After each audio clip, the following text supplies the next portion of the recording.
नमस्कार दोस्तों, आपका फिर से बहुत बहुत स्वागत है पौराणिक कथा चैनल में। मैं अंकित दुबे और आप देख रहे हैं पौराणिक कथा चैनल। दोस्तों, आज हम बात करने जा रहे हैं बजरंगबली जी के पुत्र मकरध्वज के बारे में। जी हाँ दोस्तों, मकरध्वज की क्या कथा है, आइए जानते हैं इसी बारे में। इससे पहले यदि आप हमारे चैनल पर नए हैं तो हमारे चैनल को सब्सक्राइब कर दीजिए एवं बेल आइकन प्रेस कर दीजिए। दोस्तों, जानते हैं कथा। रामायण काल की बात है। पवन पुत्र हनुमान बाल ब्रह्मचारी थे, लेकिन मकरध्वज को उनका पुत्र कहा जाता है। ये कथा उसी मकरध्वज की है। वाल्मीकि रामायण के अनुसार लंका जलाते समय आग की तपिश के कारण हनुमान जी को बहुत पसीना आ रहा था। इसलिए लंका दहन के बाद जब उन्होंने अपनी पूंछ में लगी आग को बुझाने के लिए समुद्र में छलांग लगाई तो उनके शरीर से पसीने की एक बड़ी सी बूंद समुद्र में गिर गई। उस समय एक बड़ी मछली ने भोजन समझ वह बूंद निगल ली। उसके उदर में जाकर वह बूंद एक शरीर में बदल गई। एक दिन पाताल के असुर राजा ही रावण के सेवकों ने उस मछली को पकड़ लिया। जब वे उसका पेट चीर रहे थे तो उसमें से बानर की आकृति का एक मनुष्य निकला। वे उसे अहि रावण के पास ले गए। अहि रावण ने उसे पातालपुरी का रक्षक नियुक्त कर दिया। यही बानर हनुमान पुत्र मकरध्वज के नाम से प्रसिद्ध हुआ।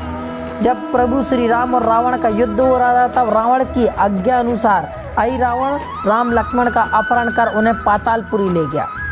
उनके अपहरण से वानर सेना भयभीत और शोकाकुल हो गई, लेकिन विभीषण ने यह भेद हनुमान जी के सामने प्रकट कर दिया।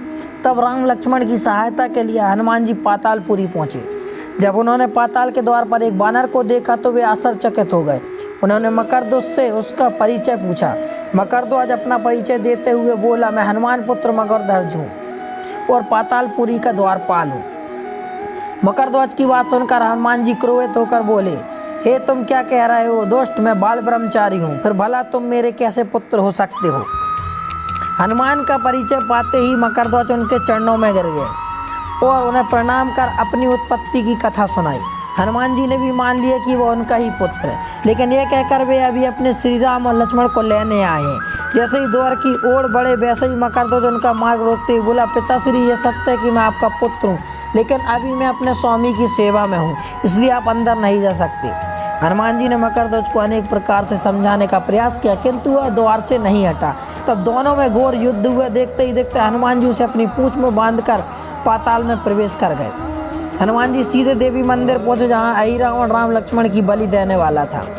हनुमान जी को देखकर चामुंडा देवी पाताल लोक से प्रस्थान कर गईं। तब हनुमान जी ने देवी रूप धारण करके वहां स्थापित हो गए। कुछ देर के बाद अहि रावण वहां आया और पूजा अर्चना करने जैसे ही उसने राम लक्ष्मण की बलि देने के लिए तलवार उठाई, वैसे ही भयंकर गर्जन करते हुए हनुमान जी प्रकट हो गए और उसी तलवार से हनुमान जी ने अहि रावण का वध कर दिया। उन्होंने राम लक्ष्मण को बंधन मुक्त किया। तब श्री राम ने हनुमान जी से पूछा, तुम्हारी पूंछ में ये कौन बंधा है, बिल्कुल तुम्हारे समान ही लग रहा है, इसे खोल दो। हनुमान जी ने मकरध्वज का परिचय देकर उसे बंधन मुक्त कर दिया। मकरध्वज ने श्री राम के समक्ष सिर झुका लिया। तब श्री राम ने मकरध्वज का राज्याभिषेक कर उसे पाताल का राजा घोषित कर दिया और कहा कि भविष्य में वह अपने पिता के समान दूसरों की सेवा करे। यह सुनकर मकरध्वज ने तीनों को प्रणाम किया। तीनों उसे आशीर्वाद देकर वहां से प्रस्थान कर गए। इस प्रकार की कथा है मकरध्वज की। दोस्तों, वीडियो कैसी लगी? यदि वीडियो पसंद आए तो उसे लाइक करें, शेयर करें, कमेंट करें और हमारे चैनल को सब्सक्राइब करें एवं बेल आइकन प्रेस करें।